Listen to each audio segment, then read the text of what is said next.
Start okay பண்ணுங்க. Sir, இப்போ நீங்க சொல்லுங்க. லைஃப்ல இப்போ ரெண்டு விஷயம் இருக்கு. உங்களுக்கு வந்து ஒரு கேள்வி கேட்கிறேன். ஒரு ரெண்டு சேலஞ்ச் இருக்கு. லைஃப்ல ஒரு சேலஞ்சஸ் உங்க லைஃப்ல வந்தது, ஒரு டார்கெட்டா இருக்கலாம், அது கோலா இருக்கலாம், நீங்க அச்சீவ் பண்ண விஷயமா இருக்கலாம். எனக்கு ஒரு சேலஞ்சஸ் வந்தது, ஒரு டார்கெட் வந்தது, அதை நான் அச்சீவ் பண்ணேன். அந்த ஸ்டோரி சொல்லுங்க. ஆக்சுவலா நான் சென்னைக்கு வந்து ஒரு இடத்துல ஒர்க் பண்ணிட்டு இருந்தேன் சார். அதுக்கப்புறம் வந்து நான் தனியா ஆஃபீஸ் ஆரம்பிக்கும் போது ஒரு பணத்துக்காக ரொம்ப கஷ்டப்பட்டேன். அப்போ என்னோட ஃப்ரெண்ட்ஸ் நிறைய கொடுத்து சப்போர்ட் பண்ணாங்க. ஸோ அது கொஞ்சம் ஒரு ஃபர்ஸ்ட் டைம் அது நான் அனுபவிச்சது. அதுக்கப்புறம் பிஸ்னஸ்ல கொஞ்சம் ஏற்ற இறக்கம் இருக்கவே கொஞ்சம் அமௌண்ட் வாங்கினது. ஸோ அதெல்லாம் அந்த கடன் பிரச்சனைகள்ல கொஞ்சம் அதுதான் சார் சவாலாக இருக்கு. மற்றபடியில் எனக்கு வேற எதுவும் இல்லை. ஸோ இதுதான் சார் என்னோட. Okay then. இது உங்களுக்கு மட்டுமல்ல, எல்லாருக்குமே அது ஒரு இதா இருக்கு. ஆமாம். அதாவது ஆஹ், கடனை அடைப்பது எப்படி அப்படின்றது ஒரு பெரிய ஒரு டாபிக்காவே இருக்கு. இதை வந்து இன்னைக்கு நான் சொல்லித்தர போற விஷயங்களை அப்படியே ஃபாலோ பண்ணும்போது எப்படி வந்து ஓவர் கம் பண்ண போறோம், அதான் நம்ம பார்க்க போறோம். ஆமாம். இது ரொம்ப ரொம்ப ஈஸி சொல்றது. அடுத்தது அதை நம்ம எப்படி பண்ண போறோம் ரியல் டைம்ல அப்படின்றத நம்ம பேச போறோம். ரைட், ஃபர்ஸ்ட் விஷயம், இது ஒரு 5 ஸ்ட்ராட்டஜி நான் சொல்லியிருந்தேன். இது வந்து ஃபர்ஸ்ட் இது வந்து மைண்ட் செட் கேம். முதல்ல நம்ம நம்பணும் நமக்கு முன்னாடி ஒரு சேலஞ்ச் இருக்கு, நமக்கு முன்னாடி ஒரு ப்ராப்ளம் இல்ல, நமக்கு முன்னாடி ஒரு சேலஞ்ச் இருக்கு. இது காரணம் இல்லாம நமக்கு வரல, நமக்கு வந்திருக்கு அப்படின்னும் போது நீங்க வந்து ஒரு ஒரு ஸ்பிரிச்சுவலா திங்க் பண்ணாலும் கூட காரணம் இல்லாம இது வரல. மேபி இது கர்மா எது வேணா நீங்க வச்சுக்கலாம், விதி, தலையெழுத்து எது வேணா வச்சுக்கலாம். அதையும் தாண்டி இந்த இடத்துல இது நடக்கணும்ன்றது இருக்கு, நடந்துட்டு இருக்கு. பட் இதை தாண்டி நம்ம அதை ஜெயிப்போம்னு இருக்கு. அதனாலதான் இப்ப நம்ம இந்த ஜூமுக்கே வந்திருக்கோம். யாரெல்லாம் இந்த ஜூமுக்கு வந்திருக்கீங்களோ உங்களுக்கு முன்னாடி என்ன சேலஞ்சஸ் இருக்கோ அது சரியாகும். அப்படி சரியாகிற மாதிரி இருந்தாதான் இந்த ஜூமே வர முடியும். சரியா? எத்தனை பேருக்கு இந்த லிங்க் நம்ம கொடுத்துருப்போம், எத்தனை பேர் வந்திருக்காங்க, என்ன கத்துக்க போறாங்க, என்ன இம்ப்ளிமெண்ட் பண்ண போறாங்க, அதுல என்ன சேலஞ்ச் வருது என்கிட்ட கேட்க போறாங்க. இது வந்து ஒரு இது வந்து ஒரு ஸ்பிரிண்ட் கிடையாது, டக்குன்னு ஒரு 100 மீட்டர் ஓடி முடிக்கிற விஷயம் கிடையாது. நமக்கு முன்னாடி இருக்கிற ஒரு சேலஞ்சு, ஒரு கமிட்மெண்ட் அப்படின்றது ஒரு மாரத்தான் மாதிரி. நம்ம லைஃப் லாங் அதை எடுத்துட்டு போகாம அதை சீக்கிரம் முடிக்கிறதுக்கான விஷயத்தை பார்ப்போம். பட் மைண்ட் செட்ல அது சீக்கிரமா இருக்கணும், ஆக்ஷன்ல வந்து அதோட அது சீக்கிரமா இருக்கணும். பட் இதுக்குன்னு நம்ம ஒரு டைமை கொடுக்கணும். அந்த டைம் என்ன, ஃபர்ஸ்ட் வந்து இந்த டைம்ல என்ன பண்ண போறோம், நமக்கான ஒரு ஒரு ப்ரீ பிளான்டு ஒரு பட்ஜெட் இருக்கா, நமக்கு வந்து எவ்வளவு கமிட்மெண்ட் இருக்கு அப்படின்னு நிறைய பேருக்கு தெரியாது. நான் ஏன் அதை சொல்றேன் அப்படின்னா, இப்போ ஒருத்தங்கள்ட்ட என்னோட கிளைண்ட்ட பேசும்போது அவங்க சொன்னாங்க, நான் எதையுமே வந்து மைண்ட்ல வச்சுக்கிறது இல்ல, நான் வந்து இந்த டூ டூ லிஸ்ட் ப்ரியாரிட்டி எதுவுமே போடுறது இல்ல, ஒரு கோல் செட்டிங் எழுதுறது இல்ல, எனக்கு ஏதாவது ஒரு எனக்கு சேலஞ்ச் இருக்கு சார், எனக்கு ஒரு 2 கோடி சேலஞ்ச் இருக்கு, அந்த 2 கோடியை ஓவர் கம் பண்ணணும் அப்படின்னா திடீர்னு எனக்கு ஒரு தோணும், அதை செய்வேன், ரிசல்ட் வந்துடும். சில நேரம் வராது. அப்படிதான். அப்ப நான் என்ன சொன்னேன், மேடம் இதை நான் சொல்றதை பண்ணுங்க, அப்படியே ஸ்டெப் பை ஸ்டெப் பண்ணுங்க, கண்டிப்பா உங்களுக்கு ஒரு மிகப்பெரிய சக்சஸ் வரும். அது என்ன அப்படின்னா, முதல்ல உங்களுடைய இன்கம் என்ன, முதல்ல எழுத வேண்டியது என்னன்னா பாயிண்ட் நம்பர் 1 நம்மளோட இன்கம் என்ன, ரெண்டாவது நமக்கான கமிட்மெண்ட் என்ன. இதுதான் முதல்ல பேசிக் லா, பேசிக் தம் ரூல். ரைட்? இப்ப இன்கம் பார்க்கும்போது சே ஃபார் எக்ஸாம்பிள் ஒரு மாசம் நமக்கு 1 லட்ச ரூபாய் இன்கம் வருது. நம்மளோட சேலஞ்சஸ் பாத்தீங்கன்னா 2 crores ஒரு 10% வச்சாலும் கூட 2 லட்ச ரூபா கமிட் பண்ணுன்னு வச்சுப்போம். 2 கோடிக்கு 2 லட்சம் தான் கமிட் பண்ணல, ஒரு 3 வாட்டியாவது பேசிக்கா போட்டா ஒரு 6 லட்ச ரூபா. இன்கம் 1 லட்ச ரூபா மைனஸ் 5 lakhs. இதுதான் பேசிக்கா நம்ம கத்துக்க வேண்டியது. நம்மளோட இன்கம் 1 லட்ச ரூபா, நம்மளுடைய கமிட்மெண்ட் -5 lakhs. இப்ப நம்ம என்ன யோசிக்கணும் அப்படின்னா, அந்த -5 lakhs கொடுத்துக்கிட்டே வந்தாலும் கூட அந்த 2 கோடி அப்படியே இருக்கும். அப்ப அந்த 5 lakhs என்பது கட்டாயம் அந்த இடத்துல ஒரு 3x ஃபார்முலா நம்ம யூஸ் பண்ண போறோம். ஆட்டோமேட்டிக்கா இப்ப நம்மள்ட்ட இருக்கிற அந்த 5 lakhs 15 lakhs மாத்த போறோம். 5 lakhs என்பது வட்டி கொடுக்கறது, 5 lakhsன்றது நம்மளோட ஃபேமிலியை ரன் பண்றதுக்கு. 2 lakhs கூட வச்சுக்கலாம், அந்த 3 lakhs கூட கடன் அடைக்கிறது யூஸ் பண்ணிக்கலாம். அடுத்து ரிமைனிங் இருக்கிற 5 lakhs நம்ம கடன் அடைக்கிறதுக்கு யூஸ் பண்ண போறோம். ரைட்? கடன் அடைக்கணும், வட்டியே கொடுத்துருந்தா கடன் பெருசாயிட்டே போகும். அந்த வட்டி கொடுப்போம், அதாவது கடன் அடைப்பதற்காக இன்னொருத்தட்ட கடன் வாங்கி கொடுத்தா கூட பரவாயில்ல, ஆனா கடனுக்காக வட்டியையே வேற யார்ட்டையோ வாங்கி கொடுத்தோம் அப்படின்னா நம்மளுடைய நிலைமை ரொம்ப மோசமா இருக்குன்னு அர்த்தம். அதாவது கடன் எப்ப வாங்கணும் அப்படின்னா, உங்களோட தொழில நீங்க முன்னேறணும். இது எனக்கு இந்த மாதிரி, எனக்கு என் ஃபேக்டரிக்கு ஒரு மிஷின் இருக்கு, அது 1 கோடிக்கு வாங்கணும் அப்படின்னா நம்மளோட ப்ராஃபிட் வந்து டபுள் ஆகும், ட்ரிபிள் ஆகும், அல்லது 20% ஹைக் ஆகும். அதற்கான மெஷினரி காஸ்ட் இவ்வளவு, அதை நான் வாங்குறதுக்கு பேங்க் லோன் போறேன், அதோட இன்ட்ரெஸ்ட் இவ்வளவு, பட் அதையும் தாண்டி எனக்கு பணம் கிடைக்கும். இந்த மாதிரி நல்ல கடனை வாங்கணும். ஒரு நிறுவனத்துக்கு ஒரு வாகனம் வாங்கணும், டிராவல்ஸ் நடத்துறீங்களா, இன்னொரு கார் போட்டா இன்னொரு எக்ஸ்ட்ரா வந்து ஒரு மாசம் ஒரு 50,000 கிடைக்கும் அப்படின்னும் போது ஒரு கார் போடணும். அந்த காரை வாங்குவதற்கோ அல்லது மிஷினரி வாங்குவதற்கோ நம்ம கடன் வாங்கினா அது நல்ல கடன். பட் வீட்டு கடனோ கார் கடனோ நல்ல கடனே அல்ல. சரியா?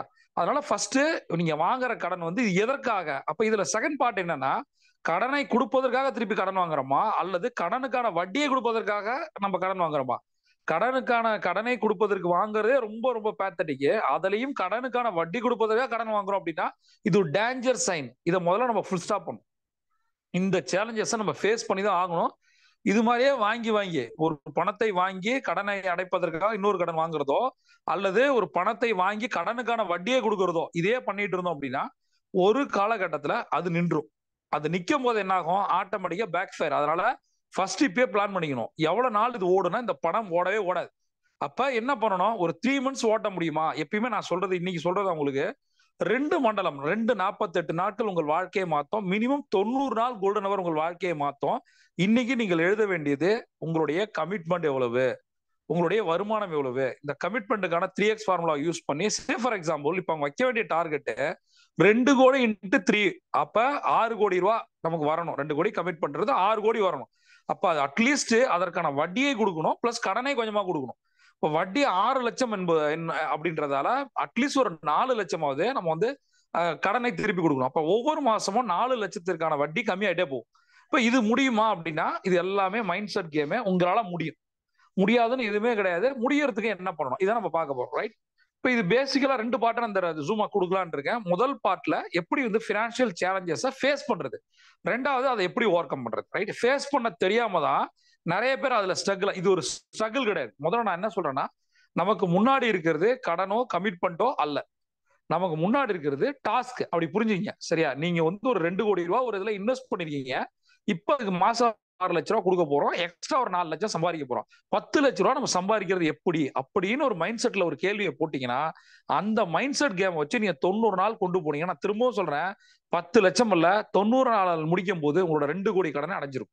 3 மாசத்துல எப்படி 2 கோடி அடைக்கலாம்? ஃபர்ஸ்ட் இந்த 90 நாள் ப்ராசஸ்க்குள்ள வாங்க. அப்ப மினிமம் ஒரு 1 இயர்ல நமக்கு எத்தனை 90 நாள் இருக்கு? 4 90 நாள் இருக்கு. முதல் 90 நாள்ல உங்களுக்கு சில விஷயங்கள் புலப்பட தொடங்கும். எப்பயுமே ஒவ்வொரு ஸ்டெப்பா எடுத்து வைக்கிறோம். முதல் ஸ்டெப் வந்து ஸ்ட்ரகிள் ஃபேஸ், அதாவது நமக்கு வர்ற கஷ்ட காலம்.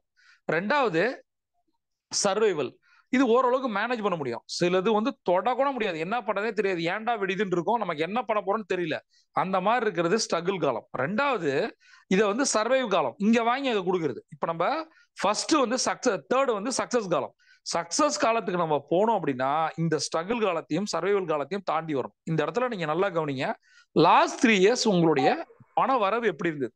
நான் மியூட் போடணும். ஏழுமலை சார், மியூட் போட்டீங்களா? எந்த ஒரு காலம் இந்த மாதிரி வரவே கூடாது. இந்த மாதிரி பேசுறத கேட்கவே கூடாது. இல்ல போட்டுட்டேன் சார். அவங்க நியூவா ஜாயின் பண்ணாங்க, அதனால வந்துருச்சு சார். சரி sir, thank you. First of all வந்து பேசிக். அது வந்தவொடனே ஒரு மியூட் போட்டு ஒரு ஜூம் அட்டன் பண்ண கூட தெரியலன்னா எதுக்கு ஜூம் வரணும்? எவ்வளவு சீரியஸான விஷயத்த நான் பேசிட்டு இருக்கேன். வந்தவொடனே மியூட் போட முடியாது. லாஜிக் என்னன்னா, ஃபர்ஸ்ட் எடுத்தோடனே நம்ம வந்து நம்மளுடைய அமௌண்ட்டை எழுதிக்கிறோம். எவ்வளவு வருமானம் வருது, எவ்வளவு நமக்கு கமிட்மெண்ட் இருக்கு, அந்த கமிட்மெண்ட்டுக்கான வட்டி என்ன. கமிட்மெண்ட் இப்ப 2 கோடி ரூபாய் இருக்கு. அப்ப 3x ஃபார்முலா ஒர்க் பண்ணா 6 கோடி ரூபாய் வேணும். சரியா? ஒரு வருஷத்துல 2 கோடி அடைக்க முடியும் நான் சொல்றேன். இப்ப 4 × 30 நாளா நம்ம பிரிக்கிறோம். இந்த முதல்ல இந்த ஸ்ட்ரகிள் காலத்துல யார் இருந்தாலும் முதல்ல உங்களுக்கு நான் சொல்றேன், ஒவ்வொரு நிறுவனங்களும் இன்னைக்கு டாப்பா இருக்க நிறுவனங்கள் எதுவா இருந்தாலுமே இந்த மாதிரி ஒரு ஃபேஸ்ல தான் வந்திருக்கு. உங்களுக்கு மட்டும் கடன் இல்ல, எல்லா கார்பரேட்டும் கடன் இருக்கு. இந்த நேரம் நான் பேசிட்டு இருக்கும் போது பைஜூஸ் உங்களுக்கு தெரியும், இந்தியாவிலேயே fastest company, fastest growing company. அதோடைய சொத்து வந்து 55,000 கோடி வேல்யூ. ரைட்டா? லாஸ்ட் இயர் வந்து அந்த கம்பெனியோட ஓனர் பைஜூஸ் ரவீந்திரனுக்கு 25,000 கோடி சொத்து இருந்தது. சரியா? இன்னைக்கு அவரோட வாழ்க்கை வந்து எப்படி மாறி இருக்கு நீங்க பாத்துட்டு இருப்பீங்க. இன்னைக்கு நான் பேசுற இந்த நேரத்துல இன்னைக்கு நைட்டுக்குள்ள 190 கோடி செட்டில் பண்ணும். 190 crores.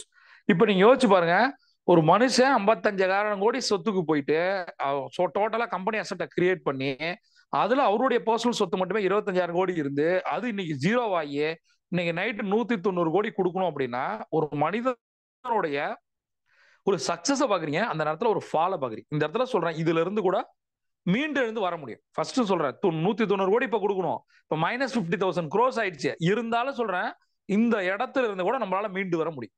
அந்த மீண்டு வரதுக்கு நம்ம என்ன பண்ணணும்? முதல்ல நம்ம ஒரு சிஸ்டத்தை கிரியேட் பண்ணணும். அதான் சொல்றேன் 30 30 30 30 4 30. இந்த ஸ்ட்ரகிள் ஃபேஸ்ல இருந்து சர்வைவல் ஃபேஸுக்கு நம்ம வர்றதுக்கு மினிமம் 30 இருந்து 60 நாள் ஆகும். ஏன் நான் இதை சொல்றேன்? முதல் 30 நாள் முதல்ல உங்களால ப்ராப்பரா ஒரு சிஸ்டத்துக்குள்ள போக முடியுமா? Success secret equal to surrender to system, surrender to குருன்னு சொல்றாங்க. அவர் தான் இந்த விஷயத்த சொல்றாரு, ஒரு மென்டார் தான் சொல்றாருன்னு வச்சுப்போம்.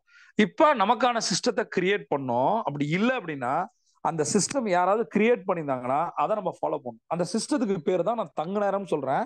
அந்த தங்க நேரத்தை பண்ணவங்க லைஃப் மாறி இருக்கு. ஒருவேளை இன்னமும் நீங்க ஒரு ஸ்ட்ரகிள் ஃபேஸ்ல, நீங்க வந்து ஒரு சர்வைவல் ஃபேஸ்ல இருந்தீங்கன்னா, நீங்கள் பண்ணாத ஒரு விஷயம் கோல்டன் அவர் இனி ப்ராப்பரா பண்ணுங்க. எனக்கு தெரிஞ்ச இன்ன வரைக்கும் ஒருத்தர் கூட கோல்டன் அவர் ஒழுங்கா பண்ணது கிடையாது. அப்படி ஒரு 70 to 60%, 60 to 70% பண்ணியிருந்தா கூட உங்களோட கடன் அடைஞ்சிருக்கும், வேற லெவலுக்கு போயிருப்போம். அப்ப இன்னையில இருந்து நம்ம பண்ண ஒரு நம்ம முடிவு எடுக்க வேண்டிய விஷயம் என்ன தெரியுமா? இன்னையில இருந்து நான் கோல்டன் அவர் பண்றேன், என்னோட ப்ராப்ளத்தை சால்வ் பண்றேன். ரைட்டா? இதுதான் நம்ம எடுக்க போறது. ரைட்? இப்ப இப்போ நம்ம ஒரு பட்ஜெட்டை கிரியேட் பண்றோம். அந்த பட்ஜெட்டை பத்தி நான் சொல்லியிருக்கேன். இப்போ ஒரு டாஸ்க் வைக்கணும் அப்படின்னும் போது இந்த மாசம் நம்ம வந்து 10 லட்ச ரூபா ஏர்ன் பண்ண போறோம். அதுல வந்து 6 லட்ச ரூபா ஆல்ரெடி நம்ம வாங்கின வட்டியை கொடுக்க போறோம். 4 லட்சம் எக்ஸ்ட்ரா இன்கம் கிரியேட் பண்ண போறோம். சரியா? இதுக்கான ஒரு பட்ஜெட்டா போடணும். ரெண்டாவது வந்து இந்த பேமெண்ட், இந்த ஸ்ட்ரகிள் ஃபேஸ் நான் முடிக்கணும்னு நினைக்கிறேன். எதுல வந்து எது அதிகமான இன்ட்ரெஸ்ட் இருக்கோ அல்லது யார் அதிக ப்ரெஷர் பண்றாங்களோ அதை நம்ம கட்டம் போட்டு சகப்பிங்கால எழுதி வைக்கணும். அப்பதான் பளிச்சுன்னு தெரியும். இதுக்கு பின்னாடி எந்த ஒரு ஜோசியமோ ஜாதகமோலாம் இல்ல. ஒன்ன நினைச்சிடாதீங்க சிவப்பிங்கல எழுதினாதான் கடன் தீருமா அப்படிலாம் நினைக்க. பளிச்சுன்னு தெரியறதுக்காக சொல்லியிருக்கேன். ரைட்டா? நீ என்ன கலர்ல எழுதினாலும் தெரியும். அப்ப என்ன கலர்ல எழுதினாலும் கடன் அடையும். அந்த பேமெண்ட்ஸ் ப்ரியாரிட்டி இது ரொம்ப ரொம்ப முக்கியம். நான் கோல்டன் அவர்ல சொல்வேன், டு டூ லிஸ்ட் அப்படின்னு ஒரு வார்த்தையை நான் சொல்லுவேன். ஒரு கோலை செட் பண்ணுங்க, அடுத்தது அதுக்கு ஒரு டு டூ லிஸ்ட் எழுதுங்க, ப்ரியாரிட்டி செட் பண்ணுங்க. இந்த இடத்துல நான் என்ன சொல்றேன், கடனை அடைப்பதற்கான, கமிட்மெண்ட்டை உடைப்பதற்கான payment priority, success secret equal to payment priority. இதுல ரெண்டு மனிதர்களை உள்ள கொண்டு வர போறோம். ஒரு லிஸ்ட், ரெண்டாவது இன்னொரு லிஸ்ட். ஒரு லிஸ்ட்ல எது அதிக வட்டியோ அதை குறைக்க போறோம். ரெண்டாவது செகண்ட் லிஸ்ட் என்ன அப்படின்னா, எது அதிக ப்ரெஷரோ, கம்மி காசு கொடுத்துருப்பாங்க, கம்மி வட்டியா இருக்கும், அவங்க ப்ரெஷர் பண்ணுவாங்க. இந்த ரெண்டு லிஸ்ட் எடுத்துக்கணும்.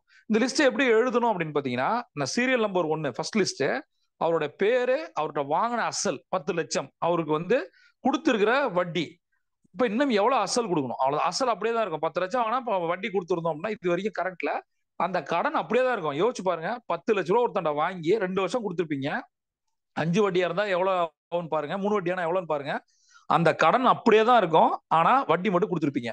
நான் திரும்ப சொல்றேன், ஒரு ஒரு ஒரு எக்ஸ்பீரியன்ஸான ஒரு நண்பர்கிட்ட பேசும்போது சொன்னாரு, கடன் என்பது எப்படின்னா ஒரு ஓட்ட பானை மாதிரி சார். உங்களோட கனவுகள் பெருசா இருக்கும், நீங்க பணம் போட போட போட போட அது ஆட்டோமேட்டிக்கா அந்த காயின் கீழே போயிட்டே இருக்கும். என்னைக்குமே உங்கள் பானை ரொம்பாது.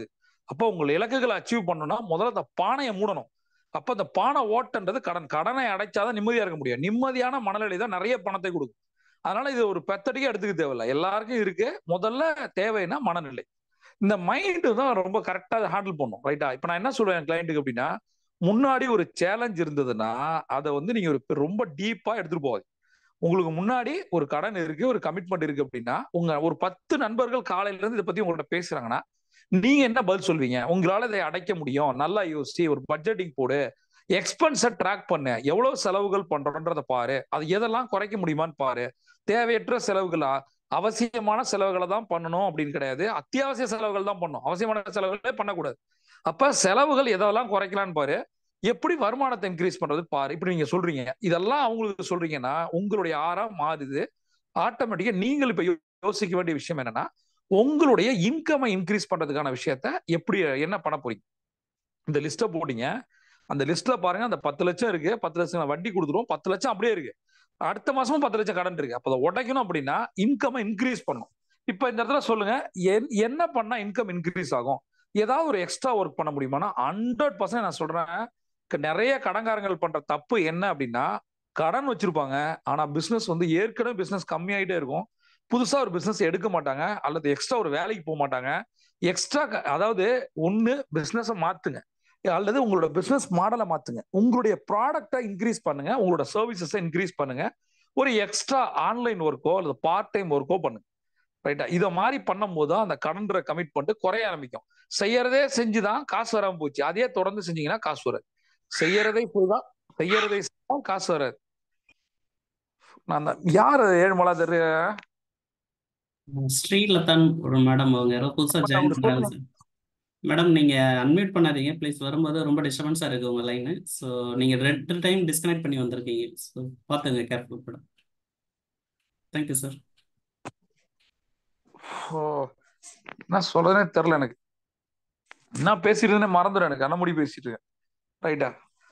அடுத்தது இன்கம் இன்க்ரீஸ் பண்ணணும் அப்படின்னா என்ன பண்ணணும், அதற்கான வாய்ப்புகள் என்ன? ஃபர்ஸ்ட் நம்ம வந்து நம்மளோட டெட் பட்ஜெட் போட்டுட்டோம், அதுல வந்து லிஸ்ட் போட்டோம், யார்கிட்ட எவ்வளவு வாங்கியிருக்கோம் எல்லாம் எழுதியாச்சு. இப்ப கம்ப்ளீட்டா நம்மகிட்ட ஒரு பேக்கேஜ் இருக்கு, இவ்வளவு பிரச்சனைகள் நமக்கு இருக்குன்னு நம்ம கிளியரா தெரியுது. எதுக்கு நான் தெளிவா இதை நான் சொல்றேன்னா, ஸ்டெப் பை ஸ்டெப்பா நிறைய பேருக்கு முன்னாடி எவ்வளவு சேலஞ்ச் இருக்குன்னு தெரியல.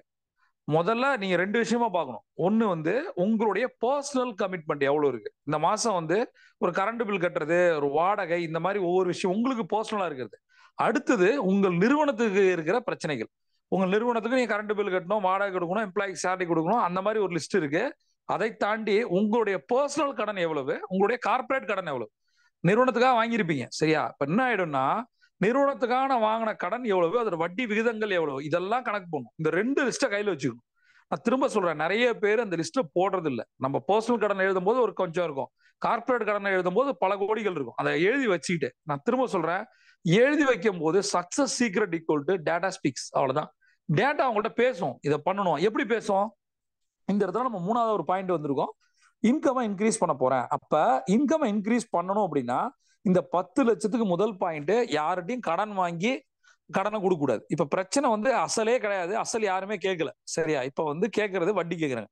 10 லட்சத்துக்கு நம்ம வந்து வாங்கியிருக்கோம் அப்படின்னா 3 வட்டின்னு வச்சுப்போம் சரியா. அப்ப அந்த 10 லட்சத்துக்கு 3 வட்டின்றது 3 லட்சம்.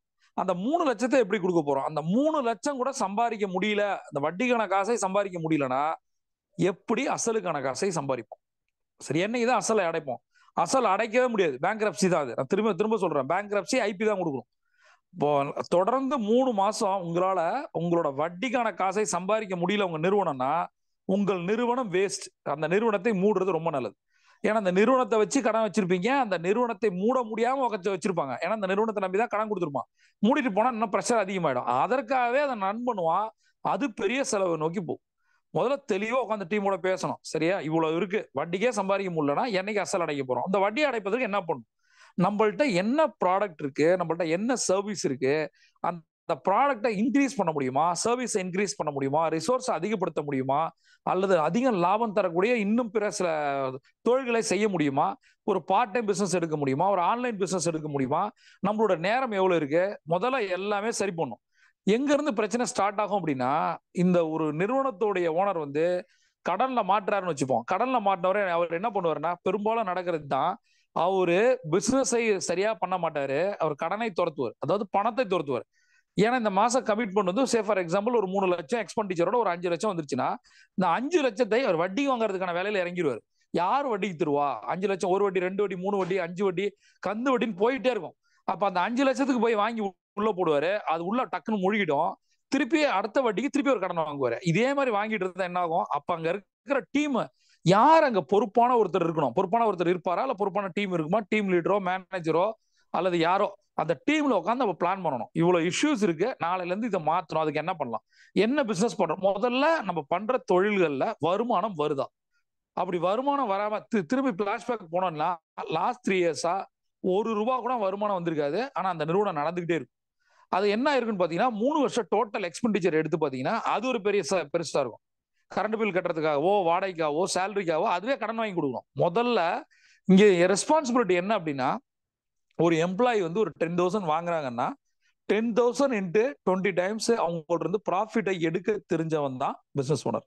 அவனால அந்த அந்த ஒரே ஒரு ரிசோர்ஸை வச்சுக்கிட்டு 10,000 சம்பளம் கொடுத்து 2 லட்ச ரூபா சம்பாதிக்கல அப்படின்னா அவனுக்கு வேலை வாங்க தெரியலன்னு அர்த்தம்.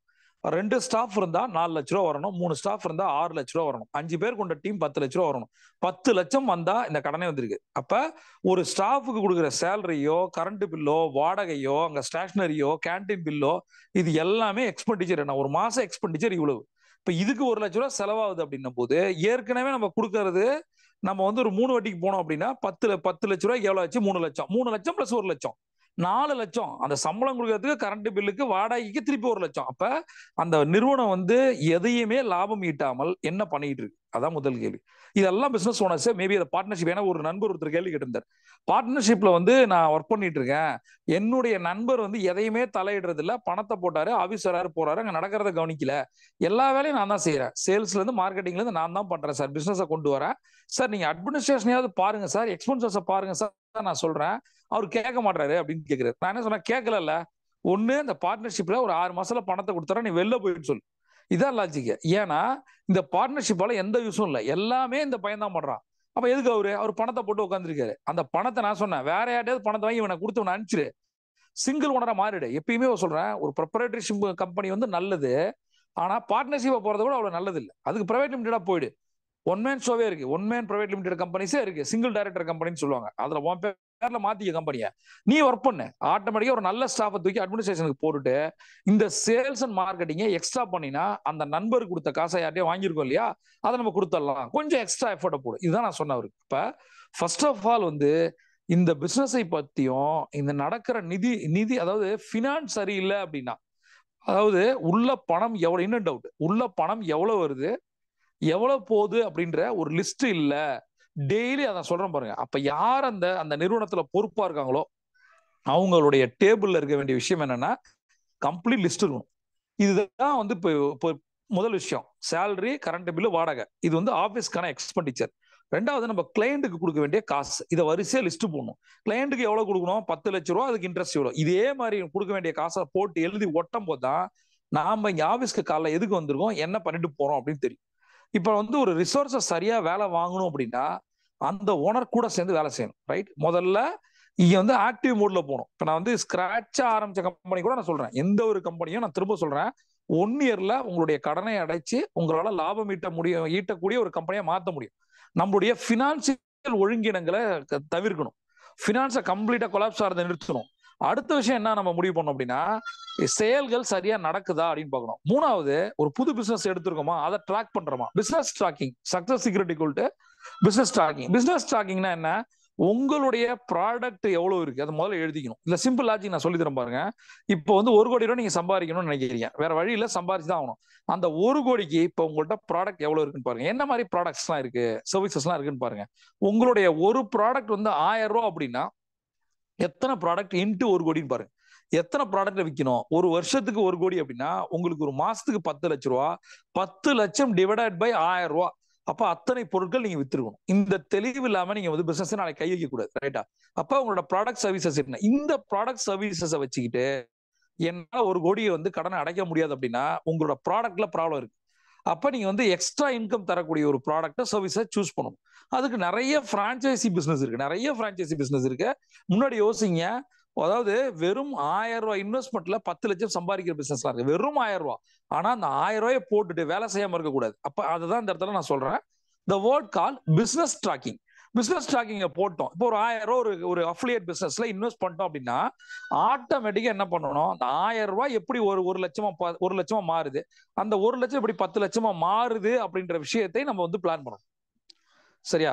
ஃபர்ஸ்ட் இந்த ஒரு 1000 ரூபாய் போட்டோம், காசு வருமா அப்படின்னா 1000 ரூபாய் தான் உங்க ப்ராடக்ட், எத்தனை பேரை சென்றடைய போகுது, எத்தனை பேரை சென்றடைய போகுது 1000 ரூபாய். அப்ப இப்போ உங்களோட ப்ராடக்ட் உடைய காசு கொஞ்சம் அதிகப்படுத்துறோம், 5000 ரூபாய். அடுத்து உங்களோட ப்ராடக்ட் காஸ்ட் அதிகப்படுத்துறோம், எவ்வளவு, 10000 ரூபாய். 1000 ரூபாய், 5000 ரூபாய், 10000 ரூபாய், 3 ப்ராடக்ட் இருந்துச்சு அப்படின்னா 1000 ரூபாய் ப்ராடக்ட் இந்த மாசம் லிஸ்ட் எடுத்து பாருங்க. ஒரு ஒஸ்டான விஷயத்த நீங்க எல்லாரும் பாப்பீங்க. இப்ப நான் சொல்ல போறத உங்களுடைய நிதர்சனம் உங்க மூஞ்சில அடிக்கும். லாஸ்ட் 3 மாசம் ட்ராக் எடுங்க, லாஸ்ட் 3 மந்த்ஸ் ட்ராக் எடுங்க. உங்களோட ப்ராடக்ட் 1000 ரூபாய் அப்படின்னா எத்தனை ப்ராடக்ட் வித்துறீங்க, 5000 ரூபாய் ஒரு ப்ராடக்ட்னா எத்தனை ப்ராடக்ட் வித்துறீங்க, 10000 ஒரு ப்ராடக்ட்னா எத்தனை ப்ராடக்ட். இங்கதான் வந்து ஒரு கிளையண்ட்டை வந்து ஸ்டார்ட் பண்ணும். நீங்க பண்ணதுக்கு பேரு பிசினஸே கிடையாது, இனிமே தான் பண்ண போறீங்க. ரைட்டா? இந்த லிஸ்ட் ஃபர்ஸ்ட் என்ன சொன்னேன், உங்களோட கடன் எவ்வளவு இருக்கு அந்த லிஸ்ட்டை போடுங்க. அதுல 2 லிஸ்ட்டை போடுங்கன்னு சொன்னா, எது ப்ரெஷர் லிஸ்ட் அதிகமோ அல்லது வந்து எது பெரிய அமௌண்ட்டோ அதை கொடுத்துருங்கன்னு சொன்னேன். ரெண்டாவது இன்கம் சோர்ஸ்க்கு நம்ம வந்தோம். இன்கம் சோர்ஸுக்கு நம்மள்ட்ட புதுசா ஒரு பிசினஸ் பண்ண போறோம், இல்ல எக்ஸ்ட்ரா ப்ராடக்ட் சர்வீசஸ் ஆட் பண்ண போறோம். மூணாவது நான் சொன்னேன் பிசினஸ் ட்ராக்கிங் எப்படி பண்றது. டோட்டலா உங்கள்ட்ட ஒரு ப்ராடக்டோட காஸ்ட் 1000 ரூபாய் இருக்கு, 5000 இருக்கு, 10000 இருக்கு, ஈவன் 1 லட்சம் ரூபாய் இருக்குன்னா எத்தனை ப்ராடக்ட் விற்கணும், 100 × 1 லட்சம், 1 கோடி முடிஞ்சா. அப்ப மாசம் 10 1 லட்சம் ரூபாய் ப்ராடக்ட் வித்தா போதும். அப்ப நீங்க உங்க ப்ராடக்டோட ticket size, the word call ticket size, எதுல டிக்கெட் சைஸ் அதிகமாகும் பாத்தீங்கன்னா, ஒரு எக்ஸாம்பிள் சொல்றேன், ரியல் எஸ்டேட்ல டிக்கெட் சைஸ் அதிகமாகும். இப்போ ஒரு வீடு விற்கிறதுன்றது எல்லாரும் வாங்க மாட்டாங்க. இப்போ நீங்க ஒரு சோப்பு விற்கிறீங்க 1000 ரூபாய்க்கு அப்படின்னா 1000 ரூபாய் சோப்பு எத்தனை வித்து நீங்க வந்து 1 கோடி சம்பாதிக்க போறீங்க, அல்லது பிளாட் எத்தனை வித்து 1 கோடி சம்பாதிக்க போறீங்க. ரெண்டுமே ஈஸி தான், ரெண்டுமே கஷ்டம் தான். அதுக்காக சோப்பு விற்கிற பிசினஸ் ஒஸ்ட், ரியல் எஸ்டேட் தான் பெஸ்ட் அப்படி கிடையாது. நீங்கள் என் நம்பர் ஆஃப் ப்ராடக்ட்ஸை வெளியில தள்ளணும். ஒருவேளை ஒரு வீடு நீங்க 3 மாசம் ட்ரை பண்ணி கூட விற்காம போவீங்க, உங்களுக்கு 2 லட்சம் கூட கிடைக்காம போகும். ஆனா ஒரு மாசத்துல ஒரு 10 பேர் கொண்ட டீம் வச்சு 1000 சோப்பு வாங்கி விற்க முடியும். அதனால depends on products, depends on கம்பெனியோட ஓனரோட மைண்ட் செட். அதனால உட்காந்து டோட்டல் கமிட்மெண்ட் உங்க பர்சனல் ஆஃபீஸ்ல யாரும் வந்து பார்க்காத அளவு கூட உங்களோட கமிட்மெண்ட் ஒட்டிருக்கு. திரும்ப சொல்றேன், இப்போ நம்ம ஃபார் எக்ஸாம்பிள் நமக்கு ஒரு சேலஞ்ச் இருக்கு. இப்போ எதுக்காக இந்த ஜூம் அப்படின்னா, இந்த கம்ப்ளீட்டா ஒரு ஃபினான்ஷியல் ஃப்ரீடம், ஃபினான்ஷியல் சேலஞ்சஸ் வந்து வெளியில வர்றது எப்படின்னு என் கிளைண்ட்டுக்கு சொல்லி கொடுத்தேன். அவங்களுக்கு 2 கோடி ரூபாய் இஷ்யூ இருக்கு, அவங்க மாசம் 15 லட்சம் கமிட்மெண்ட் இருக்கு, மாசம் 15 லட்சம் கொடுத்தே ஆகணும். அப்ப அந்த 15 லட்சத்துக்கு என்ன பண்ணுன்னா, சிம்பிளா ஒவ்வொரு நாளும் 50,000 சம்பாரிச்சே ஆகும். இப்போ இந்த இடத்துல நான் சொல்றேன், 50,000 நீங்க சம்பாதிக்கணும் அப்படின்னா உங்கள்ட்ட 50 இன்ட்டு 1000 ரூபாய் ப்ராடக்ட் இருக்கா, 50 இன்ட்டு 2000 ரூபாய் ப்ராடக்ட் இருக்கா? அது நல்லா யோசிங்க. இப்போ 50,000 வேணும் அப்படின்னா 50 இன்ட்டு 1000 ரூபாய் ப்ராடக்ட் வித்தா போதும். அப்படி இல்லையா 100 இன்ட்டு 500 ரூபாய் ப்ராடக்ட் விற்கணும், 400 இன்ட்டு 250 ரூபாய் ப்ராடக்ட் விற்கணும். உங்களால விற்க முடியுமா? ஒண்ணு நீங்க விற்கணும் அல்லது உங்க டீம் விற்கணும். இதுதான் இன்கம் இன்க்ரீஸ் பண்றதுக்கான விஷயம். சரியா? இதை நல்லா பண்ணும். ரெண்டாவது, டைம் ரொம்ப முக்கியம். கோல்டன் அவர் நம்ம காலையில ஆரம்பிக்கிறோம், 4 டு 10 நம்ம ஒர்க் பண்ண முடியும். 4 டு 4 12 மணி நேரம் இருந்தா கூட பரவாயில்ல. 12 மணி நேரத்துல வெறும் 10 மணி நேரம். நான் சொல்றத பாருங்க. இதை சரியா செய்யாததாலதான் எல்லாருக்குமே கடன் வருது. இந்த வீடியோவுக்கு மேல நான் கடனை பத்தி எதுவும் பேச போறதே இல்லை. இப்ப 2 கிளைண்ட் பார்ட்னர்ஷிப் இஷ்யூன்றதால பேசுறேன். ரெண்டாவது, எனக்கு 2 கோடி இஷ்யூ இருக்கு, மாசம் 5 லட்சம் கொடுக்கணும், என்ன பண்ணலாம்? இந்த 2 கேள்விக்கான பதில் தான் இந்த ஜூம். ஹோப்ஸோ இது உங்களுக்கு ரொம்ப யூஸ்ஃபுல்லா இருந்திருக்கும். இப்ப இன்கம் இன்க்ரீஸ் பண்றோம்னு முடிவு பண்ணிட்டோம் அப்படின்னும் போது, இப்ப 15 லட்சம் அவங்க கமிட்மெண்ட் இருக்கிறதால நான் திரும்ப சொல்றேன், 45 lakhsக்கு டார்கெட் வச்சோம் அப்படின்னா 45 lakhsல 50% சக்சஸ் ஆனாலும் ஒரு 20 இருந்து 22 லட்சம் கிடைக்கும். அந்த 20 லட்சம் என்பது உங்களோட கமிட்மெண்ட் 15 லட்சம், எக்ஸ்ட்ரா 5 லட்சம் மாசம் மாசம் கடன் அடைக்கலாம். 10 மாசத்துல 50 லட்சம் கடன் அடைக்கும். உங்களோட 2 கோடி கடன் வந்து 1.5 கோடிக்கு வந்துடும். அதனால இப்பயும் சொல்றேன், ஒவ்வொரு ரூபாயும் முக்கியம். அந்த ஒவ்வொரு ரூபாய் முக்கியன்றதுக்கு ஒவ்வொரு நிமிஷம் முக்கியம். நிறைய பேர் இதை புரிஞ்சுக்கிறது இல்லை. இது வரைக்கும் நீங்க எது செய்யாம இருந்தாலும் சரி, இன்னையிலிருந்து என்னோட சேர்ந்து இந்த கோல்டன் அவரை காலையில பண்ணி ஒரு டார்கெட்டை போட்டு உங்களோட கமிட்மெண்ட்டை எழுதி அதை 3x மாத்தி அதற்கு ஒரு இப்போ ஃபார் எக்ஸாம்பிள் ஒரு மாசத்துல ஒரு 2 கோடி கடன்னா அதை வந்து ஒரு மாசத்துக்கு எவ்வளவு, ஒரு வாரத்துக்கு எவ்வளவு, ஒரு நாளைக்கு எவ்வளவு? நான் இந்த 15 லட்சம் கமிட்மெண்ட்டுக்கு நான் ஆன்சர் சொல்லிட்டேன். இன்னைக்கு ஒரு 50,000 ரூபாய் வேணும். அதுக்கு நீங்க என்ன பண்ண போறீங்க? இப்ப நீங்க காலையில இருந்து சாயந்தரம் வரைக்கும் ஒர்க் பண்றீங்க. இப்ப 20 ப்ராடக்ட் தான் 1000 ரூபாய் வித்திருக்கீங்க அப்படின்னா 20,000 ரூபாய் தான் வித்திருக்கீங்க. யோசிச்சு பாருங்க. இதுல என்ன ஒரு லாஜிக் என்னன்னா, உங்களுக்கு தேவை 50,000 ப்ராஃபிட். ஆனா நீங்க பண்ணிருக்கிறது 20,000 ரூபாய், 20,000 ரூபாய். அதுல பர்சன்டேஜ் ப்ராஃபிட் 20% வச்சிருந்தாலும் 20,000 நான் வெறும் 20% ப்ராஃபிட் 4,000 ரூபாய் கிடைச்சிருக்கும். 4,000 வச்சு எப்படி 5 லட்சம் கமிட்மெண்ட் அடைக்க முடியும்? 1,20,000 தான் வருது 30 நாள்லயே. அப்ப இந்த இந்த இந்த பிசினஸ் வந்து வேலைக்கு ஆகாது. இதை வேற மாதிரி ஒர்க் பண்ணணும். அதனால நான் எனக்கு 20,000 வந்துருச்சு, ஓகே. உங்களுக்கு 50,000 ப்ராஃபிட் வரணும் அப்படின்னா உங்களுடைய ப்ராஃபிட் மார்ஜின் எவ்வளவோ அந்த 50,000 ரூபாய் ஒரு நாளைக்கு எடுக்கும். நல்லா கவனிச்சு பாத்தீங்கன்னா, இப்ப நான் சொல்ல சொல்ல சொல்ல பிரச்சனைகள்ல பூதாகரமா தெரியும். இந்த ஒர்க் அவுட் பண்ணிட்டு உங்களுக்கு டவுட் இருந்தா கேளுங்க, நான் கிளியர் பண்றேன். முதல் விஷயம், யாருக்கு நான் கிளியர் பண்ணுவேன்னா, யார் அட்லீஸ்ட் ஒரு 21 நாள் கோல்டன் அவர் பண்றாங்களோ அவங்களுக்கு அந்த ப்ராப்ளத்துக்கான சொல்யூஷன் நான் கொடுப்பேன். இதுதான் சிஸ்டம். சரியா? அடுத்தது, மேபி கடன் எனக்கு ப்ரெஷர் அதிகமா இருக்கு அப்படின்னா இந்த இடத்துல நான் என்ன சொல்றேன்னா, யாரு கடன்காரங்களோ அவங்கள்ட்ட நீங்க டைரக்டா பேசுறது ரொம்ப நல்லது. என்ன தெரியுமா? கடன் வந்து வாங்கியாச்சு, சூழல் உங்களுக்கு பர்சனல் கடனாவோ அல்லது ஹாஸ்பிட்டல் ஏதாவது ஒரு கடன் வாங்கியிருக்கீங்க அல்லது உங்களுடைய தொழில் கடன் வாங்கியிருக்கீங்க. அப்ப தொழில் கடன் வாங்கினாலும் சரி, பர்சனல் கடன் வாங்கினாலும் சரி, அந்த கடன்காரங்கிட்ட சொல்லலாம், 3 வட்டி அதிகமா இருக்கு, 2 வட்டி கொடுக்க முடியுமா கேட்டு பார்க்கலாம். நிறைய பேர் கேட்கறது இல்ல, கேட்டா என்ன ஆகுமோ அப்படின்னா, இது 3 2 ஆக்கணும் அப்படின்னா அசல கொடுனா என்ன பண்றது தெரியாது அப்படின்னு நினைப்பாங்க. ஃபர்ஸ்ட் நம்ம எந்த அளவுக்கு கடனை குறைக்கணுமோ அந்த அளவுக்கு நம்ம கடனை குறைக்கிறதுக்கான விஷயத்தை இறங்கணும். எப்படி ஈஸியா வந்து வட்டிக்கு வாங்காம கடனை அடைப்பது அப்படின்ற விஷயத்த கடைசியா சொல்றோம். ரைட்டா? மேபி அதை யூஸ் பண்ணி அதை சரியா அந்த டூலை சரியா யூஸ் பண்ணீங்கன்னா சீக்கிரம் உங்களோட கடன் அடைஞ்சிரும். வட்டின்றது ரொம்ப அதிகம். ஒரு 10 லட்சத்துக்கு 2 வட்டி 3 வட்டி போகும்போது நம்மளோட எக்ஸ்ட்ரா காசு போகுது. அசல் அப்படியே இருக்கு, வட்டி எக்ஸ்ட்ரா போகுது. ஆனா வட்டியும் கட்டாம அந்த வட்டிக்குரிய காசு ப்ராஃபிட்டா கிடைக்கிற மாதிரி ஒரு சிஸ்டம் இருக்கு. அதை நம்ம கடைசியா பேசுவோம். அடுத்த விஷயம், எக்ஸ்பென்சஸை கட் பண்றோம் அப்படின்னா அதுக்கு ஒரு எக்ஸ்பென்ஸ் பட்ஜெட்டை போட்டு எது அவசியம் எது அத்தியாவசியம், அத்தியாவசியம் மட்டும்தான் நான் பண்ணுவேன், அவசியம் பண்ண மாட்டேன் அப்படின்னு ஒரு லிஸ்ட் நீங்க ஆட் பண்ணணும். சரியா?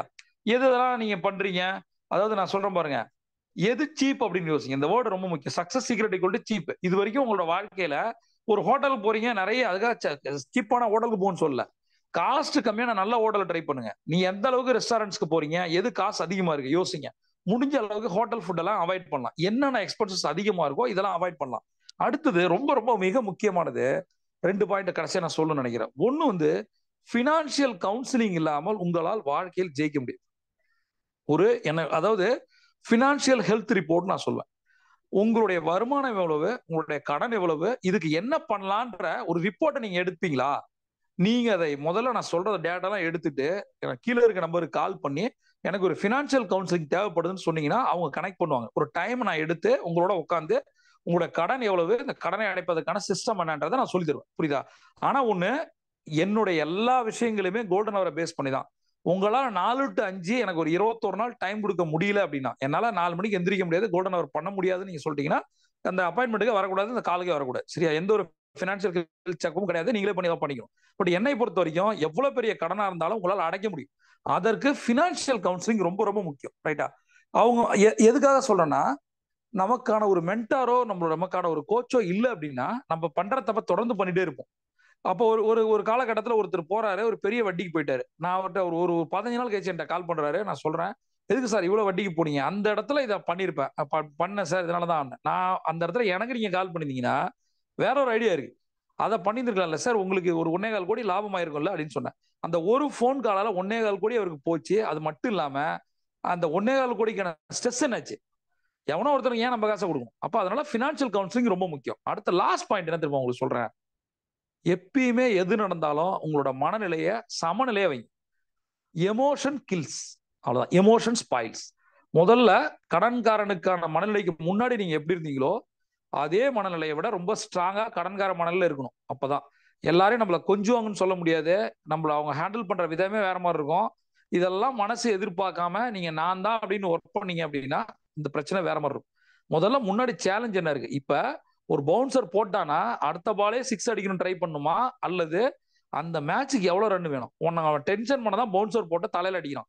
உங்களுக்கு தேவை வெறும் 20 பால்ல 30 ரன் தான் அப்படின்னும் போது அவன் பவுன்சர் போட்டு அடிச்சானா நீங்க கோவப்பட்டு அடுத்தது ஹுக் ஷாட்டுக்கு போகணும்னு அவசியமே இல்லை. ஒருவேளை அது எட்ஜ் வாங்கி கேட்ச் ஆயிடுச்சுன்னா உங்க கதை முடிஞ்சு. அது மாதிரி இந்த இடத்துல மனநிலை அமைதியா இருக்கணும். முன்னாடி இருக்கவன் என்ன பண்ணாலும் சரி 20 பால்ல 30 ரன் எடுக்கும். நமக்கு நம்ம டார்கெட் சொல்லிட்டோம், 30 30 30 34 30. ஒரு வருஷத்துல உங்களால எத்தனை கோடி கடன் இருந்தாலும் அடைக்க முடியும். இப்ப நான் வந்து உங்களுக்கு கடன் கம்மியா இருக்குன்னு வச்சுப்போம், 10 லட்சம் 20 லட்சம் தான் இருந்ததுன்னா அதை நீங்க சீக்கிரம், நான் இப்ப வந்து ஒரு வருஷம் சொல்றேன், அது ஒரு மாசத்துக்குள்ள அடைக்க முடியும். அதை நீங்க எப்படி பிளான் நீங்க தான் பிளான் பண்ணணும். அந்த பினான்சியல் கவுன்சிலிங் அப்புறம் தான் தெரியும். அப்ப லாஸ்ட் எப்பயுமே நீங்க ஒரு long term financial goal set பண்ணணும். அதற்கு மனிதர்கள் உங்க கூட வரணும். இது வரைக்கும் என்ன தப்பு பண்ணீங்க, இது வரைக்கும் என்ன தப்பு பண்ணீங்க, இது என்ன பண்ணக்கூடாது, இதை முதல்ல நம்ம பிளான் பண்ணணும். இந்த என்னோட பினான்சியல் ஜேர்னில சார் லாஸ்ட் 10 இயர்ஸ் நான் பேக் போங்கன்னு சொன்ன பாருங்க. லாஸ்ட் 3 இயர்ஸ்ல நீங்க எவ்வளவு பிசினஸ் பண்ணிருக்கீங்க, உங்களோட ப்ராடக்ட் என்ன, எவ்வளவு சேல் ஆயிருக்கு, இந்த லிஸ்ட்டை முதல்ல நீங்க கையில வச்சே இருக்க மாட்டீங்க. உங்களுடைய அக்கௌண்ட்ஸ் வந்து ப்ராப்பரா இருக்காது. உங்களுக்கு சரியான ஆடிட்டர் இருக்க மாட்டாங்க, அக்கௌண்டன்ட் இருக்க மாட்டாங்க. நீங்க இஷ்டத்துக்கு இங்க வாங்கி அங்க, இங்க வாங்கி அங்க கொடுத்துருப்பீங்க. அதுக்கு பேர் பிசினஸ் நினைச்சிட்டு இருப்பீங்க. ஒரு நாள் பிரச்சனை பெருசாகும் போது தான் அப்பதான் முழிச்சுப்பீங்க, ஓ இவ்வளவு தப்பு நடந்துருச்சுன்னு. அந்த முழிச்சுக்கிற நாள் தான் இன்னைக்கு. இதுக்கப்புறமும் அதை தப்பு பண்ணீங்கன்னா கடல் கூட காப்பாற்ற முடியாது. அதனால ஃபர்ஸ்ட் விஷயம், இன்னையில இருந்து நான் சொன்ன விஷயங்களை அப்படியே, இது ரெக்கார்டிங் இருக்கு, நீங்க கேட்கலாம். இதை வந்து முதல்ல நீங்க நோட்ஸ் எடுக்கணும். நோட்ஸ் எடுத்த பின்னாடி டவுட்ஸ் வந்துச்சுன்னா நீங்க வந்து பினான்சியல் கவுன்சிலிங்ல என்கிட்ட கிளியர் பண்ணிக்கணும். திரும்ப சொல்றேன், ஒரு லாங் டேர்ம் பினான்சியல் கோலை நம்ம செட் பண்ணோம். அதற்கேத்த மாதிரி நம்ம மைண்ட் செட்டை கிரியேட் பண்ணும். ஒரு புத்தர் மாதிரி, ஒரு ஞானி மாதிரி நீங்க அடுத்த ஒரு வருஷம் இருந்தீங்கன்னா எவன் என்ன சொன்னாலும் எது நடந்தாலுமே பதட்டப்படாம, ப்ரெஷர் ஆகாம, ரியலிஸ்டிக்கா அமைதியா இருந்து எதற்காக அவர் பேசுறாரு, ஏன் பேசுறாரு, அடுத்து நம்ம இதுக்காக என்ன ரியாக்ஷன் கொடுக்க போறோம், ரியாக்ஷன் கொடுக்க போறோமா, ரெஸ்பாண்ட் பண்ண போறோமா, இந்த சொல்யூஷனை அடைப்பதற்கு இப்ப நான் மேல் சொன்ன எல்லா விஷயங்களையும் நான் பண்ணிட்டேன், பண்ணுவேன். என்னுடைய நோக்கம் என்னுடைய கடனை அடைப்பது, என்னுடைய நோக்கம் ப்ராப்ளத்துல வெளில வருது, என்னோட நோக்கம் சேலஞ்சஸ் ஓவர் கம் பண்றது. இதுதான் இருக்குமே ஒழிஞ்சு யார் என்ன சொன்னாலும் என்னை எதுவும் பாதிக்க போறது இல்லை. என்னுடைய வேலையை நான் பர்ஃபெக்டா பண்ண போறேன். இப்ப என்கிட்ட இருக்க ப்ராடக்ட் சர்வீசஸ் கணக்கு எடுத்து வச்சுக்கிட்டேன்.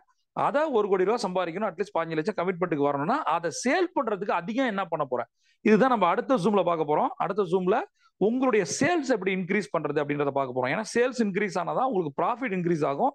முதல்ல டர்ன் ஓவர் இன்க்ரீஸ் ஆகும், கான்ஃபிடென்ட் வரும். நீங்க லாபம் வருதோ இல்லையோ, டர்ன் ஓவர் இன்க்ரீஸ் ஆனாலே உங்களுக்கு ஒரு கான்ஃபிடென்ட் வந்துடும். ஆட்டோமேட்டிக்கா டர்ன் ஓவர் இன்க்ரீஸ் ஆச்சுன்னா உங்களுக்கு ப்ராஃபிட் இன்க்ரீஸ் ஆகும். அது வந்து உங்களுக்கு கடனை அடைப்பதற்கான மனநிலையை கிரியேட் பண்ணும். எண்ட் ஆஃப் த ஜூம் நான் உங்களுக்கு சொல்றது என்னன்னா, ஒரு லாங் டேர்ம் கோலை போட்டு உங்களோட ப்ராடக்ட் சர்வீசஸ் அதிகமா மக்கள்கிட்ட கொண்டு போங்க. நிறைய டர்ன் ஓவர், நிறைய ப்ராஃபிட் வரும்போது ஆட்டோமேட்டிக்கா உங்களுக்கு கடன் அடையும். அதை விட்டுட்டு திரும்ப மனசை வந்து எப்பயுமே கிவ் அப் பண்ணாதீங்க. உலகத்தில் பார்க்காத பிரச்சனை கிடையாது. திரும்ப கடைசி சொல்லி ஒன்று முடிக்கிறேன் பாருங்க, வீழ்த்த முடியாத எதிரி கிடையாது, தீர்க்க முடியாத பிரச்சனை கிடையாது. இது ஒரு பிரச்சனையே கிடையாது. இந்த பிரச்சனைக்கான சொல்யூஷன் உங்க மண்டையில இருக்கு. அதற்கான ஒரு கைடன்ஸை கொடுத்து ஒரு கேட்டலிஸ்ட் மாதிரி இருக்கிறது தான் குரு. உங்களுடைய குருவையோ மென்டாரையோ கோச்சையோ தொடர்பு கொள்ளுங்க, உங்க ப்ராப்ளத்தை சொல்லுங்க. கண்டிப்பா இந்த பிரபஞ்சம் உங்களை கைவிடாது. நீங்க ஒரு சாம்பியன். சிவன் டாப்.